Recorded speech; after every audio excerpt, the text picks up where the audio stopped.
In front of me is HMD Skyline, and today I would like to show you how you can manage apps permissions.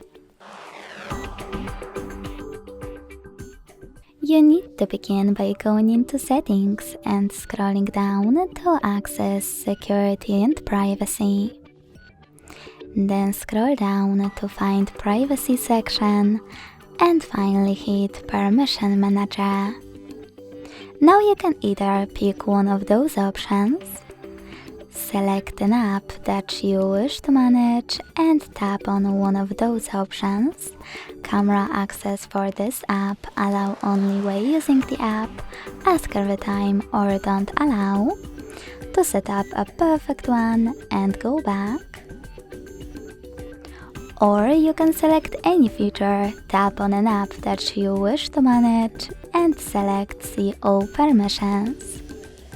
Then manage all of those only for chosen app the same way. Thanks so much for watching. If you enjoyed this video, leave a like, comment and subscribe. Bye!